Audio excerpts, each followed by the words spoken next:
దేవుని ప్రేమ అనే అంశాన్ని మనం ధ్యానం చేస్తూ ఉన్నాం.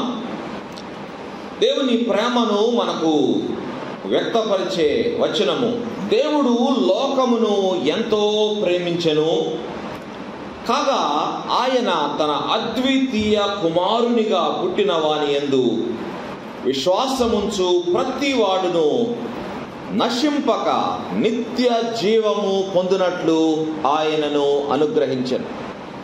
ఇది బైబిల్ అంతటికి కీవర్డ్స్ అన్నమాట. ఈ మూల వాక్యముపై ఆధారపడి ఈ బైబిల్ గ్రంథం అంతా వ్రాయబడింది. దేవుని యొక్క ప్రేమ ఈ మాటలలో మనకు వ్యక్తము చేయబడతా ఉంది. కనుక ఈ వచనములో నుండి మొదటి భాగాన్ని మనం పోయిన మాసం మొదటి వారమున ధ్యానం చేశాం. దేవుడు లోకమును ఎంతో ప్రేమించిననే మాట ధ్యానం చేశాం. దాని ద్వారా మనం నేర్చుకున్న సంగతి ఏంటంటే, దేవుని ప్రేమ షరతులు లేనిది. గాడ్స్ లవ్ ఈజ్ అన్కండిషనల్ అనే సంగతి మనం నేర్చుకున్నాం. దేవుని ప్రేమ త్యాగపూరితమైనది. God's love is sacrificial. దేవుడు అంత త్యాగము మన కొరకు చేసినప్పుడు ఎవరు చేయలేనటువంటి గొప్ప త్యాగాన్ని దేవుడు మన కొరకు, నీ కొరకు, నా కొరకు పర్సనల్గా తీసుకుంటే చేసినప్పుడు మరి నీవు నేను ఎంతవరకు మనము ఆయన కొరకు ఏమేమి త్యాగం చేయగలుగుతున్నాం, ఈ విషయాలు మనం పోయిన వారం నేర్చుకున్నాం. మన జీవితంలో దేవుడు మనకిచ్చిన ఈ స్థితి కావచ్చు, మనకిచ్చిన ఆయుష్ కావచ్చు, మనకిచ్చిన ఆరోగ్యము కావచ్చు, మనకిచ్చిన ఆస్తిపాస్తులు కావచ్చు, మనకిచ్చిన స్థితిగతులు కావచ్చు, మనకిచ్చిన పేరు ప్రతిష్టలు కావచ్చు, ఇవన్నీ కేవలము దేవునిని బట్టే మనకి దొరికినాయి. దేవుని ఎనక్క ముందు మన స్థితి బహు దయనీయమైన స్థితి. కుల ప్రాతిపదికన మనం తీసుకుంటే బహుదయనీయమైన స్థితి. కానీ దేవుని ప్రేమ కొంతమందిని బలవంతం చేసింది. ఎవరు వాళ్ళు? మిషనరీస్, అమెరికన్ మిషనరీస్, అలాగే ఇంగ్లాండ్ మిషనరీస్. వారిని దేవుని ప్రేమ ఎంతో బలవంతం చేసి వారిని త్రోసుకుంటా వచ్చిందండి ఇండియాలోకి. వారిని నెట్టుకుంటా వచ్చింది ఇండియాకి. వారు ఇక్కడికి వచ్చిన తర్వాత వారు చేయనటువంటి త్యాగాలు లేవు. మొదట అక్కడ వారి దేశాల్లో వారు చేయనటువంటి త్యాగాలు లేవు. ఎన్నో త్యాగాలు వారు చేశారు. వారి కొన్ని ఆస్తిపాస్తులన్నింటినీ అమ్ముకున్నారు. తమ దేశాన్ని, తమ ప్రజలను, తమ సొంత వారిని, తమ రక్త సంబంధికులను, తాము సంపాదించుకున్న వాటన్నిటినీ విడిచి వచ్చేయటానికి వారు ఇష్టపడినారు.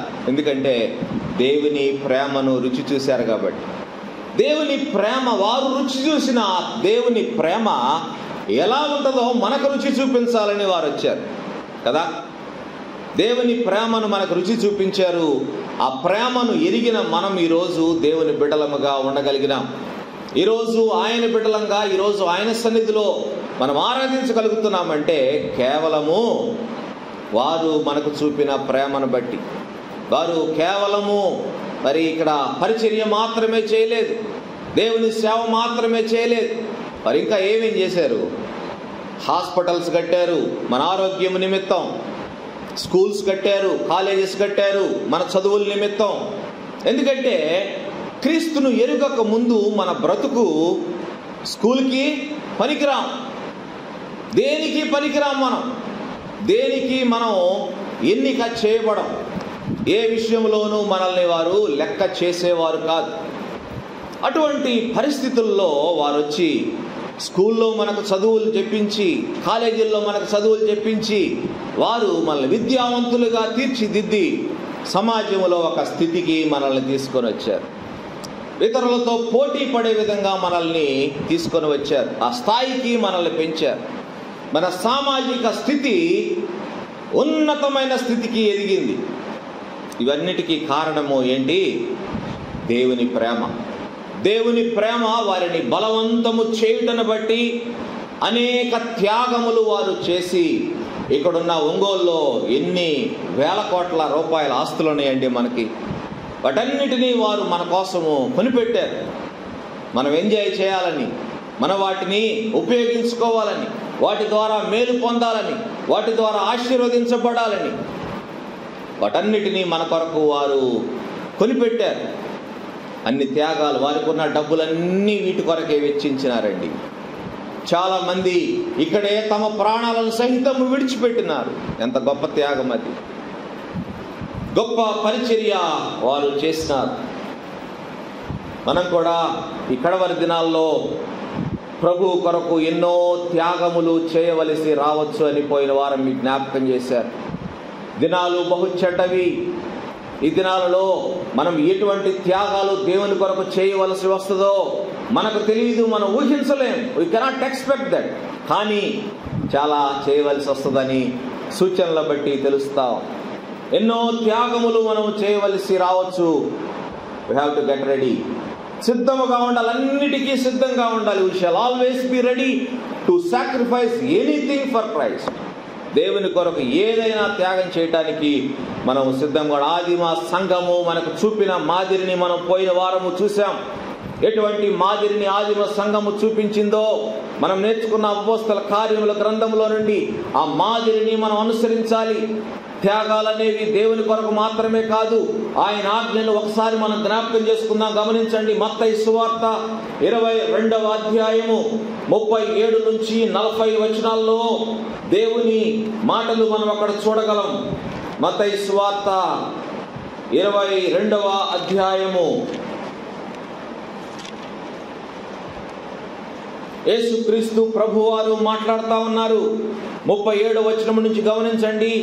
అందుకు ఆయన, నీ పూర్ణ హృదయముతోనూ, నీ పూర్ణ ఆత్మతోనూ, నీ పూర్ణ మనస్సుతోనూ నీ దేవుడైన ప్రభువును ప్రేమింపవలెను అనున్నదియే. ఇది మొదటి ఆజ్ఞనంట. ఇది ముఖ్యమైనదియు మొదటిదియునైన ఆజ్ఞ. నిన్ను వలె నీ పొరుగువాని ప్రేమింపవలెను అను రెండవ ఆజ్ఞయు దాని వంటిదే. ఈ రెండు ఆజ్ఞలు ధర్మశాస్త్రమంతటికి ప్రవక్తలకును ఆధారమై ఉన్నవని అతనితో చెప్పెను. ఆధారమైనవి అంటున్నాడు. నిన్ను వలె నీ పొరుగువాని ప్రేమించుము. పొరుగువారు ఎవరు? నీ పొరుగువారంటే హూ ఈజ్ యువర్ నైబర్?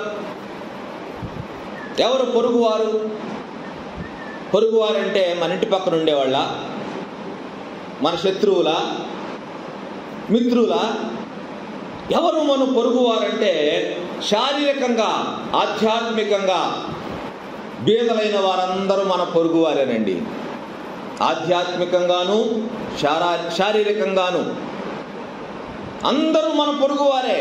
అందరూ మన పొరుగువారే. ఏదో మన ఇంటి పక్కన వాళ్ళో, మన యొక్క ఫ్రెండ్స్, మనకు దగ్గర వాళ్ళే మన పొరుగువారు అనుకోవటానికి లేదు. అందరూ మన పొరుగువారే. తోటి విశ్వాసులలో బీదలైన వారు ఉంటారు, ఆర్థికంగా మరి బీదగా ఉండేవాళ్ళు ఉంటారు, శారీరకంగా ఆర్థికంగా వాళ్ళకి కొన్ని లోటుపాట్లు ఉండొచ్చు. వారు బీదవారే. బీదలు మీ మధ్య ఉండక మానరు అని వాక్యం తెలియజేస్తాం. బీదలు ఉంటారు, సంఘంలో బీదలు ఉంటారు. అంతేకాదు, క్రీస్తుని ఎరుగని వారందరూ బీదవారే. క్రీస్తుని ఎరుగని వారందరూ బీదవారే. యేసు క్రీస్తు మన ఐశ్వర్యము. అందుకనే పౌలు భక్తుడు, నేను క్రీస్తును సంపాదించుకొని అంటాడు. క్రీస్తును సంపాదించుకుంటే we become rich. ఎందుకంటే ఆయన ఐశ్వర్యవంతుడు కదా. ఆయన దగ్గర మరి బుద్ధి, జ్ఞానము, సర్వ సంపదలు ఆయన యందు గుప్తములై ఉన్నవి అంటాడు. మన దేవుడు ఐశ్వర్యవంతుడు కాబట్టి ఆయన నమ్మిన ప్రతి ఒక్కరూ ఐశ్వర్యవంతులే. ఎందుకంటే ఆయన స్వాస్థ్యములో మన పాలి భాగస్థులము. ఆయన ఐశ్వర్యవంతుడు కనుక మనందరము రిచ్ పీపుల్ అయిపోతాం, దేవుని ఎరిగిన మనం అందరం. కానీ దేవుని ఎరుగని ప్రతి ఒక్కరూ బీదవారే. They are all our neighbours. వారందరూ మన పొరుగువారు. అటు దేవుని వాక్యము తేటగా మనకు తెలియజేస్తా ఉంది. నిన్ను వలె నీ పొరుగువాని ప్రేమించవలెను. You shall love your neighbour as yourself. నిన్ను నీవు ఎంతగా ప్రేమించుకుంటావో అంతగా నీ పొరుగువానిని కూడా ప్రేమించాలి అంటాడు, ప్రేమించాలి. దీన్ని బట్టి మనం నేర్చుకోవాల్సిన సంగతి ఏంటంటే hour love for others must also be sacrificial. దేవునికి మనము త్యాగపూరితమైన సేవ చేయటమే కాదు, కానీ మనం ఎట్లా మన పొరుగు వారిని ఎట్లా ప్రేమించాలంటున్నాడు. మన పొరుగు వారి కొరకు కూడా త్యాగాలు చేయవలసి ఉండాలి అంటున్నాడు. పొరుగు వారి పట్ల మన ప్రేమ కూడా త్యాగపూరితమైనదై ఉండాలి అంటున్నాడు. త్యాగపూరితంగా ఉండాలంటాడు. ఇతరులను లేక స్నేహితులను లేక పొరుగు వారిని ప్రేమించే విషయంలో మనకు యేసయ్యను మించిన మాదిరి ఎక్కడా లేదండి. యేసయ్య మనకి గొప్ప రోల్ మోడల్. యేసయ్య చూపిన మాదిరి. యేసయ్య మనకి పొరుగు వారిని ఏ విధంగా ప్రేమించాలో మనకు నేర్పించినారు. బైబిల్ గ్రంథములోనే యేసయ్య మాటలు ఇందుకు నిదర్శనం. గమనించండి, యోహాను సువార్త 15వ అధ్యాయము 12-13 వచనాల్లో యేసయ్య మాటలలో ఆయన ఏ విధముగా పొరుగు వారిని ప్రేమించాలో వ్రాసి ఉంచినాడు. గమనించండి, నేను మిమ్మును ప్రేమించిన ప్రకారము మీరు ఒకరిని ఒకరు ప్రేమించవలననుటయే నా ఆజ్ఞ. 13వ వచనము, తన స్నేహితుల కొరకు తన ప్రాణము పెట్టువాని కంటే ఎక్కువైన ప్రేమ గలవారు ఎవరునూ లేరు. ఎవరుంటారండి? ప్రాణం పెట్టే అంత ప్రేమ ఎవరికి ఉంటుందండి? ఈ లోకంలో ఎవరైనా ప్రాణం పెడతారా నీకోసం? ఎవరైనా అడిగితే ఇదిగో నా కోసం ప్రాణం పెడతావా అంటే ప్రాణం పెడతారా? ప్రాణం పెట్టేవారు ఈ లోకంలో ఎవ్వరూ లేరు. కానీ యేసయ్య అంటున్నాడు, నేను మీ కొరకు ప్రాణం పెడతాను. తన ప్రేమను క్రియలలో చూపించటానికి కొరకు ఆయన తన ప్రాణమును త్యాగం చేసినారు. ఇంతకు మించి ప్రేమ కలిగిన వారు ఎవరైనా ఉంటారా భూమి మీద? ఎవరైనా ఉంటారా? అందుకనే యేసయ్య రాజు తన స్నేహితుల కొరకు తన ప్రాణము పెట్టువాని కంటే ఎక్కువైన ప్రేమ గలవారు ఎవరునూ లేరు. He gave his life for us. ఆయన తన ప్రాణమును మన కొరకు అర్పించినాడు. ఈ మాటల్ని బాగా అర్థం చేసుకొనిన ఆయన ప్రియ శిష్యుడైన యోహాను తన పత్రికలలో ఈ ప్రేమను గురించి ఇంకా చాలా విషయాలు రాస్తూ వచ్చారు. చూడండి, యోహాను మొదటి పత్రిక 3వ అధ్యాయము 11వ వచనము నుండి ఈ మాటలు ప్రారంభమవుతున్నాయి.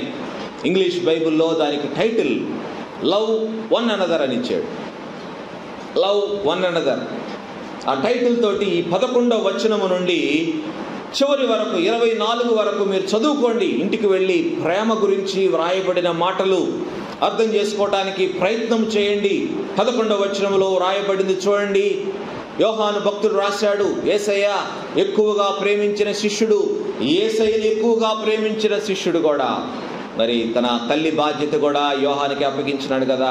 ఆయన రాస్తున్నాడు, మనము ఒకరినొకరు ప్రేమించవలను అన్నది మొదటి నుండి మీరు వినిన వర్తమానమే కదా.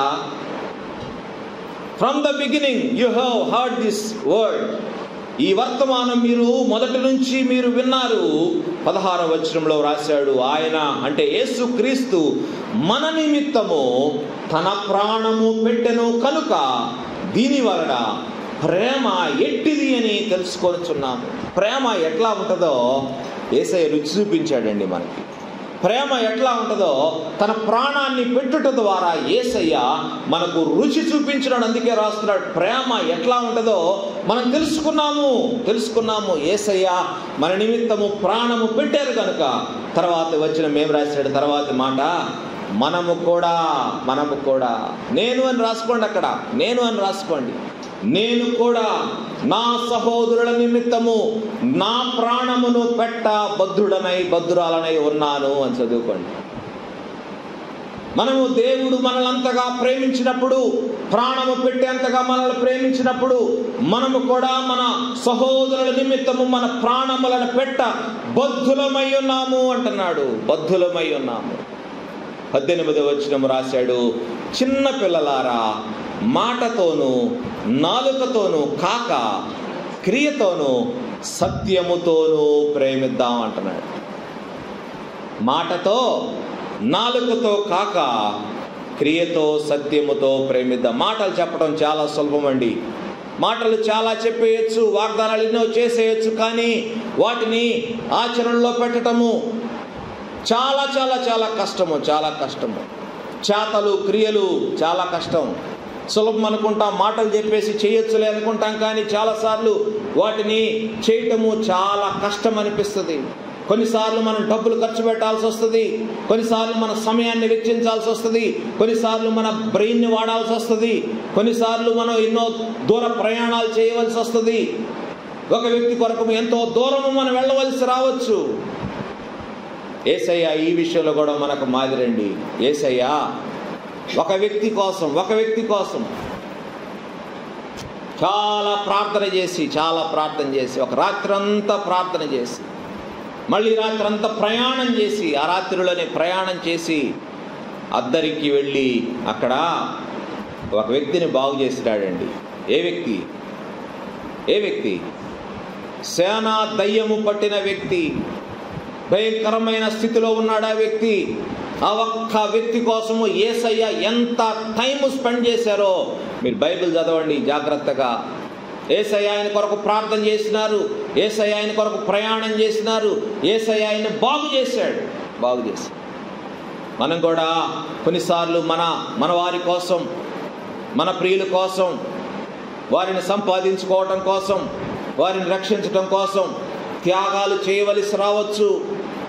మన టైంని స్పెండ్ చేయాల్సి రావచ్చు, ఉద్యోగానికి సెలవు పెట్టాల్సి రావచ్చు, ఎన్నో పనులను మానుకోవాల్సి రావచ్చు.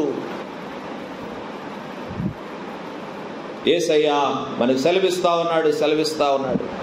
మనం కేవలము మాటలు చెప్పేవాళ్ళముగా ఉండకూడదు, మనము క్రియలు చేసేవాళ్ళముగా ఉండాలి. మనం కేవలము మాటలతోనే సరిపెట్టే వాళ్ళమైతే, అవి క్రియారూపము దాల్చకపోతే మన విశ్వాసమే ప్రశ్నార్థకం. ఎందుకంటే వాక్యం ఏమని రాయబడింది చూడండి. యాకోబు పత్రిక 2వ అధ్యాయము 14 నుంచి 26 వచనాలు మీరు చదువుకోండి. నేను అన్నీ చదువుతా ఉంటే చాలా టైం అయిపోతుంది, కనుక మీరు చదువుకోండి. యాకోబు పత్రిక 2వ అధ్యాయం 14 నుంచి 26 వచనాల్లో రాయబడింది, faith without works is dead. విశ్వాసము క్రియలు లేనిదైతే అది ఒంటిగా ఉండి మృతమైనదగును. క్రియలు లేని విశ్వాసము వ్యర్థం. It is dead faith. దానివల్ల నీకు ప్రయోజనము లేదు. కాబట్టి మనము క్రియలు కేవలము మాటలో చెప్పేవాళ్ళము మాత్రం కాక క్రియలలో చూపించే వాళ్ళముగా ఉండాలి. యేసయ్య తన ప్రేమను క్రియలలో ఏ విధంగా చూపించినారో మనం కూడా మన ప్రేమను క్రియలలో చూపించగలగాల. దాని కొరకు త్యాగాలు చేయగలగాలి. క్రియలు లేని విశ్వాసము మృతము అనే మాట అండర్లైన్ చేసుకొని ఉంచుకోండి. If it is God's command for all of us to love one another, we should love one another through our deeds. మన క్రియల ద్వారా మన మిత్రులను ప్రేమించడం నేర్చుకోవాలి. బైబిల్ గ్రంథంలో పౌలు భక్తుడు ఎక్కువగా ఈ ప్రేమ గురించి వ్రాస్తూ ఏమని రాశారో తెలుసా? సహోదర ప్రేమ అని రాశాడు. సహోదర ప్రేమ, బ్రదర్లీ లవ్. సహోదర ప్రేమ గురించి ఎన్నో సంగతులు రాసినాడండి. పేతురు భక్తుడు యేసయ్యతో మరి దగ్గరగా ఉండి నడిచిన పేతురు భక్తుడు కూడా ఈ సహోదర ప్రేమ గురించి రాసినాడు. సహోదర ప్రేమలో ఉండవలసినవేంటో రాసినాడు. చూడండి, పేతురు మొదటి పత్రిక 3వ అధ్యాయము 8వ వచనములో పేతురు భక్తుడు చక్కగా వ్రాసాడు. తుదకు మీరందరూ ఎలా ఉండాలి? సంఘములో ఉన్న వారి గురించి వ్రాస్తున్నాడు, విశ్వాసుల గురించి వ్రాస్తున్నాడు. సహోదర ప్రేమ ఏ విధంగా మీరు కాపాడుకోవాలో ఈ దినాల్లో సంఘానికి వాక్యం చాలా అవసరమైంది. ఎందుకంటే సహోదర ప్రేమలు పోయినాయండి, ప్రేమలు తరిగిపోతా ఉన్నాయి. ఒకరినొకరు కనీసం పలకరించుకునే పరిస్థితి లేదు. వస్తారు, పరుగులెత్తుకుంటా వెళ్ళిపోతూ ఉంటారు ఎవరి దారిన వాళ్ళు. We should develop brotherly love in the church. ఈ సహోదర ప్రేమను మనం వృద్ధి చేసుకోవాలంటాడు. చూడండి, పేతురు ఏం రాశాడో, తుదకు మీరందరూ ఏక మనస్కులై అంటే వన్ మైండ్, మనందరిది ఒకే ఆలోచన అయి ఉండాలంట. ఎందుకంటే క్రీస్తు మన శిరస్సు కనుక, మనందరము ఆయన శరీర అవయవాలము కనుక ఆయన ఏది చెప్తే అది మనందరము చేసేవారంగా ఉండాలి. ఆ ఏక మనస్సు, ఏకత్వము, ఐక్యత ఎప్పుడు వస్తుందంటే దేవుని ప్రేమ మనలో ఉన్నప్పుడు ఆ ఐక్యత మనకు వస్తుంది. సహోదర ప్రేమ ఇంకా ఏమంటున్నాడు? వారు ఏక మనస్కులై ఒకరి సుఖ దుఃఖముల యందు ఒకరు పాలుపడి. ఒకరి సుఖ దుఃఖాలు తెలుసుకోవాలంట. ఎవరు ఏ బాధలో ఉంటున్నారో, ఎవరు ఏ కష్టంలో ఉంటున్నారో, ఎవరు ఏ వ్యాధి కలిగి ఉన్నారో, ఎవరు ఏ ఇబ్బందితో ఉన్నారో, ఎవరికి ఏ సమస్య ఉన్నదో తెలుసుకోవాలంటున్నాడు. తెలుసుకోవాలంట. కొన్నిసార్లు మేము చేస్తే చెబుతారు కొంతమంది సమస్య రాగానే వెంటనే ఫోన్ చేసి చెప్తా ఉంటారు. కొంతమంది రెండు రకాలు ఉంటారు. మనం కదిలిస్తే కానీ చెప్పని వాళ్ళు కొంతమంది రాగానే వెంటనే ఇన్ఫార్మ్ చేసేవాళ్ళు కొంతమంది. రెండు రకాల వాళ్ళు ఉంటారు. కాబట్టి మనమే చొరవ తీసుకోవాలా. ఎవరైనా బాధలో ఉన్నప్పుడు, వేదనలో ఉన్నప్పుడు, కష్టంలో ఉన్నప్పుడు, ఇబ్బందిలో ఉన్నప్పుడు, సమస్యలో ఉన్నప్పుడు ఆ సమస్య ఎక్కడ కనపడుద్ది? ఫేస్లో కనపడుద్ది. ఏదైనా ఇబ్బందిలో ఉంటే వారి ఫేస్ మనకు చూపిస్తుంది, నేను సమస్యలో ఉన్నానని. అర్థం చేసుకోవడానికి ప్రయత్నం చేయాలా. దేవుడు ఆ జ్ఞానాన్ని మనకిచ్చారు. ఎదుటి వారి సమస్యను మనం చెప్తే అర్థం చేసుకోలేం, కరెక్టే. కానీ ఒక సమస్య ఉన్నదని వాళ్ళ ఫేసే మనకు తెలియజేస్తుంది. కాబట్టి మనం తెలుసుకోవాలి. దేవుని ఆత్మ కలిగిన వారమైతే, దేవుని ప్రేమ కలిగిన వారమైతే దేవుడు మనకి ఆ సమస్యలను చూపిస్తాడు. ఏదో ఒక విధంగా మనం వారికి సహాయం చేయడానికి దేవుడు కృపణిస్తారు. చూడండి, తర్వాత పాలుపడి సహోదర ప్రేమ కలవారును, కరుణా చిత్తులను, వినయ మనస్కులునై ఉండుడి అంటున్నాడు. ఇవన్నీ ఒక్కొక్కటి వివరించాల్సిన అవసరం లేదు. కానీ మరి ప్రాముఖ్యంగా we have to develop brotherly love in the church. దేవుని సన్నిధిలో దేవుని బిడ్డలంగా ఉన్న మనం అందరూ సంబంధాలు కలిగి ఉండాలి. ఒకరితో ఒకరము సంబంధాలు కలిగి ఉండాలి. మనందరము ఒక మరి శరీరంలో అవయవాలము కనుక అందరము కలిసి పనిచేసే వారంగా ఉండాలి. సహోదరులు ఐక్యత కలిగి నివసించుట ఎంత మేలు, ఎంత మనోహరం. కాబట్టి మనం ఐక్యత కలిగి ఉండటము, ఏక మనస్సు కలిగి ఉండటము, ఒకరి సుఖ దుఃఖాలలో పాలు పంపులు పొందటం అనేది చాలా ప్రాముఖ్యమైన విషయం. కాబట్టి ఇది తోటి సహోదరులు, తోటి విశ్వాసుల కొరకైతే హెబ్రీ పత్రికలో భక్తుడు మరొక మాట రాశాడు, గమనించండి. హెబ్రీ పత్రిక 13వ అధ్యాయము 1వ వచనము, సహోదర ప్రేమ నిలువరముగా ఉండనీయుడి, ఆతిథ్యము చేయ మరువకుడి, దీని వలన కొందరు ఎరుగకయే దేవదూతలకు ఆతిథ్యము చేసిరి. ఇంగ్లీష్లో చక్కగా వ్రాశారు. తెలుగులో ఎవరికి ఆతిథ్యము చేయాలో వ్రాయలేదు, కానీ ఇంగ్లీష్లో ఆ మాట తేటగా వ్రాయబడింది. Let brotherly love continue, do not neglect to show hospitality to strangers అని రాశాడు. హాస్పిటాలిటీ టు స్ట్రేంజర్స్ అంట. స్ట్రేంజర్స్ అంటే ఎరుగని వారు, మనకు తెలియని వారు, ముక్కు మొక్క మనకు తెలియకపోవచ్చు, కానీ we have to love them. వారిని మనం ప్రేమించాలంటాడు. ఆతిథ్యము చేయ మరొకటి. ఆతిథ్యము చేసినప్పుడంట దాన్ని ఎరుగకయే దేవదూతలకు ఆతిథ్యము చేశారు అంటున్నాడు. దేవదూతలకు ఆతిథ్యం చేశారు అని తెలియదు. దేవుడు మనల్ని ఎట్లా మరి పరీక్షిస్తారో, ఎవరి ద్వారా మనల్ని పరీక్షిస్తారో, ఎవరిని మన దగ్గరికి పంపిస్తారో సహాయం కొరకు, ఇంకేదైనా ఇబ్బందులు ఉంటే ఇంకేదైనా సంగతి కొరకు మన దగ్గరికి పంపిస్తారో మనకు తెలియదు. ఆత్మ వివేచన అనేది దేవుడు మనకిస్తారు. ఆత్మ వివేచనతో మనం నిర్ణయాలు తీసుకోవడానికి దేవుడు సాయం చేస్తారు. ఆతిథ్యము చేయ మరొకటి, షో హాస్పిటాలిటీ టు స్ట్రేంజర్స్. మనకు తెలియని వాళ్ళ కొరకు మనం మరి సహాయం చేయాలంటున్నాడు. తెలియని వారికి మనం మన ప్రేమ చూపించాలి అంటున్నాడు. ఎవరిని ఎలా ప్రేమించాలో ఎవరెవరో వచ్చి మనకు నేర్పించాల్సిన అక్కర్లేదు కదా. యేసయ్య మనకు నేర్పిస్తున్నారంట. వాక్యం తెలియజేస్తా ఉంది. Jesus has taught us how to love each other. చూడండి, వాక్యం చూడండి. తెస్సలోనిక మొదటి పత్రిక 4వ అధ్యాయము 9వ వచనములో రాశాడు, సహోదర ప్రేమను గురించి మీకు వ్రాయనక్కర్లేదు. సహోదర ప్రేమ గురించి మీకు వ్రాయనక్కర్లేదు. మీరు ఒకరినొకరు ప్రేమించుటకు దేవుని చేతనే నేర్పబడితిరి. ఆయన మనకు నేర్పించారు కదా. దేవుని ప్రేమ ఎలా ఉంటుందో మనకి రుచి చూపించినారు, మాదిరి చూపించినారు. ఆ మాదిరిని మనం అనుసరించవద్దా? యేసయ్య చూపిన మాదిరిని మనం అనుసరించవద్దా? శత్రువులను కూడా ప్రేమించమన్నారండి యేసయ్య. శత్రువులను కూడా ప్రేమించాలంటాడు. ప్రేమించడం గురించి చదువుతున్నాము, ఎన్నో విషయాలు వింటున్నాము, ఎంతో నేర్చుకుంటున్నాము. సమస్య ఏంటంటే దాని ఆచరణలో పెట్టలేకపోతున్నాం, క్రియలలో చూపించలేకపోతున్నాం. ప్రేమల గురించి తెలుసుకుంటున్నాము, నేర్చుకుంటున్నాము, కానీ అది మనకే పరిమితం అయిపోతా ఉంది. అది క్రియారూపము దాల్చలేకపోతా. అదే సమస్య నేటి సంఘములో. అసలు చేయటం లేదు అనను, కానీ చేయాల్సినంతగా చేయటం లేదని తప్పకుండా అనగలరు. మనం ప్రాణము పెట్టవలసినంత అవసరం వచ్చినా పెట్టవలసిందే, కానీ ఆ స్థితి లేదు కదా ప్రస్తుతం ఆ స్థితి లేదు. కానీ ఆ స్థితి ఎప్పుడైనా రావచ్చేమో. మనం థియరీ బాగా నేర్చుకుంటున్నాం, కానీ ప్రాక్టికల్స్లో ఫెయిల్ అయిపోతాం. థియరీ ఎందుకంటే ప్రాక్టికల్స్ చేయడానికి థియరీ బాగా నేర్పించి మనం ఎక్కడ పొరపాటు చేయకుండా, ఏం చేయకుండా మనం చేసే ఎక్స్పెరిమెంట్లో ప్రాక్టికల్స్లో పర్ఫెక్ట్గా చేస్తామని. కెమికల్ ల్యాబ్ అయితే మరీ ఘోరం కదా.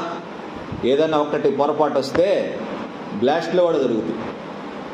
కాబట్టి మరి ప్రాక్టికల్స్ కరెక్ట్గా చేయాలంటే థియరీ కరెక్ట్గా నేర్చుకోవాలి. మనం థియరీ బాగా నేర్చుకుంటున్నాం, కానీ ప్రాక్టికల్స్లో ఫెయిల్ అయిపోతా ఉన్నాం. పదే ఫెయిల్ అవుతున్నాం. క్రియలలో ప్రేమించడం మనం నేర్చుకోవాలి. ఖచ్చితంగా our love must go beyond the walls of our church. మన చర్చి గోడలు దాటి మన ప్రేమను మనం విస్తరించాలి. దేవుడు మనకింత ప్రేమ చూపించినారండి. దేవుడు ఇన్ని మనకు చేస్తున్నప్పుడు కొన్ని మనం చేయలేమా? బయట వారి కోసం, దేవుని ప్రేమ ఎరిగిన వారి కోసం కొన్ని చేయలేమా? కొంత చేయలేమా? దేవుడు మనకు శక్తి ఇచ్చాడు, సామర్థ్యం ఇచ్చాడు, తలాంతులు ఇచ్చాడు, జ్ఞానం ఇచ్చాడు, డబ్బు ఇచ్చాడు. ఏ కొరత దేవుడు మనకు చేయటం లేదు. కొంచెమైనా దేవుని కొరకు మనం చేయటానికి మనం ముందుకు రావాలి. దేవుని ప్రేమ ఎలా ఉంటుందో ఆ ప్రేమ తెలియని వారికి రుచి చూపించాలి. అది ఈ సంవత్సరము మనం ఒక గురిగా పెట్టుకొని ముందుకు సాగాలని మీకు జ్ఞాపకం చేస్తా ఉన్నాను. యేసయ్య తన శిష్యులకు మరి చివరి దినాల్లో పరిస్థితులు ఎలా ఉంటాయో వారికి జ్ఞాపకం చేస్తూ మత్తయి సువార్త 24, 25 అధ్యాయాలలో తన రాకడ గురించిన సూచనలు బోధిస్తూ పరలోక రాజ్యం గురించిన వర్తమానాల్ని ఉపమానాల రూపముగా వారికి బోధిస్తూ ఒక ఉపమానం చెప్పారండి. మత్తయి సువార్త 25వ అధ్యాయంలో ఆ ఉపమానం మనకు కనపడుతుంది. ఒకసారి గమనించండి. మత్తయి సువార్త 25, 31 నుంచి 46 వచనాల్లో చాలా మాటలు వ్రాయబడ్డాయి. కానీ 35వ వచనంలో రాసినాడు చూడండి. నేను ఆకలిగొంటిని, మీరు నాకు భోజనము పెట్టితిరి. దప్పిగొంటిని, నాకు దాహమిచ్చితిరి. పరదేశినయుంటిని. జ్ఞాపకం వస్తుంది. ఇంకా రక్షించబడిన వాళ్ళు ఈరోజు జ్ఞాపకం వస్తారు. బల తీసుకునేటప్పుడు జ్ఞాపకం వస్తారు. అయ్యో నా భర్త రక్షించబడలేదే, అయ్యో నా భార్య రక్షించబడలేదే, అయ్యో నా బిడ్డలు రక్షించబడలేదే, వారి సహవాసంలో పాల్గొనలేకపోతున్నారే, ఏం చేయాలా? ఈరోజు ఆలోచిస్తారు, బయటికి వెళ్ళగానే మర్చిపోతారు. మళ్ళీ నెలదాకా వాళ్ళు గుర్తురారు. ఈ విధంగా ఉండకూడదు. వారిని మనం సంపాదించుకునేంత వరకు, రక్షించుకునేంత వరకు మనం ప్రయాసపడాలా, కన్నీరు కార్చాలా, దేవుని సన్నిధిలో గోజాడాలా, మొరపెట్టాలా రక్షణ కొరకు. దేవుడు తప్పక కార్యం చేస్తారండి, తప్పక కార్యం చేస్తారు. హృదయాలను మార్చగలిగిన దేవుడు, మనస్సులను మార్చగలిగిన దేవుడు, జీవితాలను మార్చగలిగిన దేవుడు ఆయనే సహాయం చేస్తారు. అడగాల. మనం పట్టు వదలకుండా అడగాల. పట్టు వదలకూడదు. అందుకనే ప్రభు అంటారు, ఎడతెగక ప్రార్థన చేయండి. ప్రార్థన చేయాలి. మనం మన ప్రియుల కోసం రక్షించబడేంత వరకు మనం ప్రార్థన చేయాలి, వదిలిపెట్టకూడదు. ప్రార్థన చేసుకుందాం. కృప కలిగిన తండ్రి, ప్రేమ కలిగిన యేసయ్యా, మీకు వందనాలు నాయనా. ఈ ఉదయ కాలం మాకు ఇచ్చిన గొప్ప అవకాశమును బట్టి మిమ్మల్ని స్తుతిస్తున్నాం ప్రభువా. మీ ప్రేమ ఎలా ఉంటుందో మాకు రుచి చూపించినారు ప్రభువా. మీ ప్రేమను రుచి చూచిన వారముగా మేము రుచి తెలియని వారికి మీ ప్రేమ ఎలా ఉంటుందో చూపించటానికి మీ కృపను మాకు దయచేయమని వేడుకుంటున్నాం. కడవరి దినాల్లో మేమున్నాం ప్రభువా. అక్రమము విస్తరించుట చేత ప్రేమ చల్లారిపోవునన్నారు. నిజమే నాయన, ప్రేమలు చల్లారిపోతా ఉన్నాయి. అది కుటుంబంలోనే కాదు, సమాజంలో ప్రేమలు చల్లారిపోతున్నాయి, సంఘాలలో ప్రేమలు చల్లారిపోతున్నాయి. కుట్రలు, కక్షలు, పగలు, కోర్టులు, కేసులతోనే నాయన రగిలిపోతా ఉన్నాయి కొన్ని చర్చిలు ప్రభువా. నాయనా, ఈ ఉదయ కాలం మీ సహాయాన్ని మేము కోరుకుంటున్నాం ప్రభువా. ఆయన సహోదర ప్రేమ నిలువరముగా ఉండనీయుడి అన్నారు. ఆయన సహోదర ప్రేమ కలిగి ఉండటానికి మాకు నేర్పించమని వేడుకుంటున్నాం. వాళ్ళు అల్పులైన వారిని, పేదలైన వారిని కటాక్షించే వారినిగా మమ్మను మార్చమని వేడుకుంటున్నాం. ఎన్నో అవకాశాలు మీరు మాకు ఇస్తున్నారు ప్రభువా. అవకాశాలను సద్వినియోగం చేసుకోలేకపోతా ఉన్నాము, పోగొట్టుకుంటున్నాము. కనికరించమని వేడుకుంటున్నాము నాయన, సహాయం చేయండి. ఉదయ కాలం మీ ప్రేమను ఇతరులకు చూపించడానికి నాయన మీరు మాకు జ్ఞాపకం చేశారు, మీకు వందనాలు. ఆతిథ్యము చేయ మరొకడి, కానీ దాని చేత మీరు తెలియకయే దేవదూతలకు ఆతిథ్యము చేశారంట. బట్టి కృప ఇక్కడున్న మా అందరికీ అనుగ్రహించమని వేడుకుంటున్నాం. పరలోకములో మేము ధనము కూర్చుకున్నటకు మాకు సహాయము చేయండి, నేర్పించండి ప్రభువా. ఎంతసేపటికి ప్రభువా ఈ లోకంలో ఏం సంపాదించాలి, ఏమి కూర్చుకోవాలి, ఏం దాచిపెట్టుకోవాలి అనే ఆలోచనలోనే మా సమయం అంతా వెళ్ళబుచ్చుతూ ఆయన మాకున్న వనరులన్నీ మేము వెచ్చిస్తూ ఉన్నాం. దయతో క్షమించండి ప్రభువా.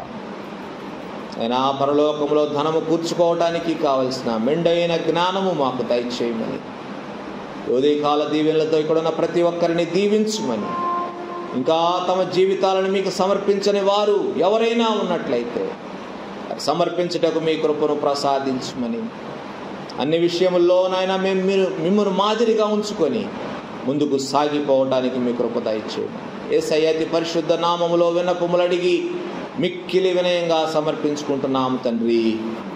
ఆమేన్.